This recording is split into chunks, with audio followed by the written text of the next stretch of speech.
கடந்த 4 நாட்களாக பெய்த மழையின் காரணமாக பல்வேறு இடங்களில் பல மாதிரியான பாதிப்புகளுக்கு மக்கள் உள்ளாகி இருக்கிறார்கள். காலையிலிருந்து பத்திரிகையாளர் என்னோட வந்து கொண்டிருக்கிறீர்கள். நீங்கள் நேரடியாக பார்க்கிறீர்கள். மக்கள் சொல்கிற குறைகள் எங்கு பார்த்தாலும் பல பிரச்சனைகளுக்கு ஆளாகி கொண்டிருக்கிறோம். அதற்கு தீர்வு வேண்டும் என்று ஒரே குரலாக சொல்லிக் கொண்டிருக்கிறார்கள். குறிப்பாக சொல்ல வேண்டும் என்று சொன்னால், விவசாயத்தை பொறுத்தவரை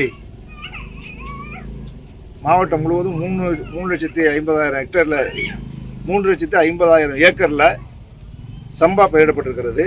அது மட்டும் இல்லாமல் குறுவை சாகுபடிக்கு பின்னால் செய்யப்படுகிற தாளடியும் பயிரிடப்பட்டிருக்கிறது. இந்த இரண்டுமே இளம் பயிர்களெல்லாம் பாதிப்புக்குள்ளாகி இருக்கிறது. தண்ணீர் நின்று இப்போ நேற்று இரவிலிருந்து மழை இல்லாதனால தண்ணி வடிந்து கொண்டிருக்கிறது. இருந்த போதிலும் இந்த 2 நாட்கள் தண்ணி தேங்கி இருந்ததுனால இளம் பயிர்கள் பாதிக்கப்பட்டிருக்கிறது.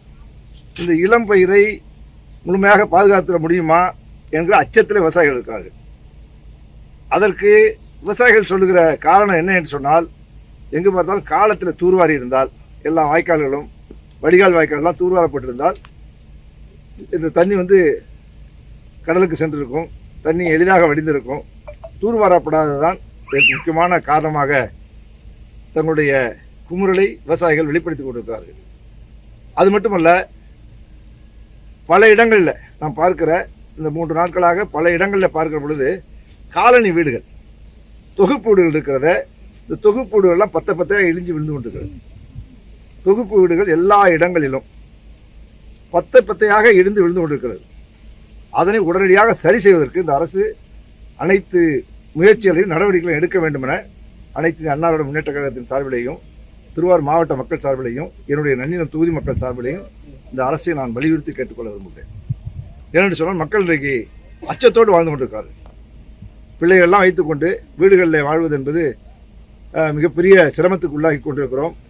எப்போ எது எழுந்து இடிஞ்சு விழுன்னு தெரியல என்கிற நிலைதான் தொகுப்பு வீடுகள், பல ஆண்டுகளுக்கு முன்னால் கட்டப்பட்ட தொகுப்பு வீடுகள் அனைத்துமே பழுது பார்க்கப்படாமல் இருக்கிறது. அது மிகப்பெரிய குறையாக இருக்கிறது. டெல்டா முழுவதுமே அந்த குறை இருக்கிறது. அதிலும் குறிப்பாக திருவாரூர் மாவட்டம் வந்து சாதாரண மக்கள், மிக சாதாரண மக்கள் வாழ்கிற தாழ்த்தப்பட்ட, மிகவும் தாழ்த்தப்பட்ட ஏழைகள், பிற்படுத்தப்பட்ட, மிகவும் பிற்படுத்தப்பட்ட மக்கள் வாழுகிற பகுதியான திருவாரூர் மாவட்டத்தில் மக்கள் மிகவும் அவதிக்குள்ளாகி இருக்கிறார்கள். எனவே இந்த தொகுப்பு வீடுகளை சரி செய்வதற்குரிய நடவடிக்கைகளை இந்த அரசு உடனடியாக எடுக்க வேண்டும் என்பதை எங்களுடைய கோரிக்கையாக நாங்கள் வலியுறுத்த விரும்புகிறோம். இன்னும் மேலும் சொல்ல வேண்டும் என்று சொன்னால், கடந்த காலங்களில் கஜா புயல் எல்லாம் அனைத்து இந்த அண்ணா திராவிட முன்னேற்ற கழகத்துடைய அரசு கையாண்டது.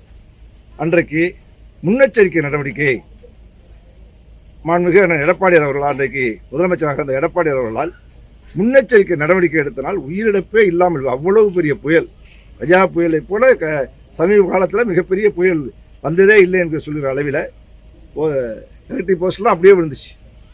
அதே மாதிரி தென்னை மரம்லாம் அப்படியே விழுந்துச்சு, மரங்களெல்லாம் அப்படியே விழுந்தது. மரங்களும் எலக்ட்ரிக் போஸ்ட்டும் போட்டி கொண்டு கீழே விழுந்தன. அந்த அளவுக்கு மிகப்பெரிய புயல் கஜா புயல். அந்த கஜா புயலையே ஒரு உயிரிழப்பு கூட இல்லாமல், உயிரிழப்புகளெல்லாம் இல்லாமல் முன்னெச்சரிக்கை நடவடிக்கை மூலம் இன்றைக்கு பாதுகாக்கப்பட்டார்கள் தமிழக மக்கள். இந்த பகுதி மக்கள் 8 மாவட்டத்து மக்கள் பாதுகாக்கப்பட்டார்கள்.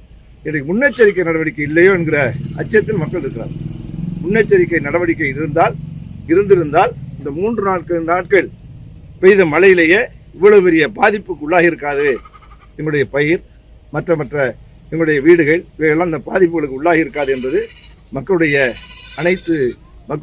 கோரிக்கையாக இருக்கிறது, அவருடைய எண்ணமாக இருக்கிறது.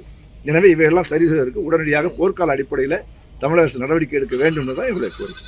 பயிர் காப்பீடை பொறுத்தவரை மிக இது வந்து சோகமான விவசாயிகளை பொறுத்தவரை, டெல்டா விவசாயிகளை பொறுத்தவரை பெரிய சோகம் அது.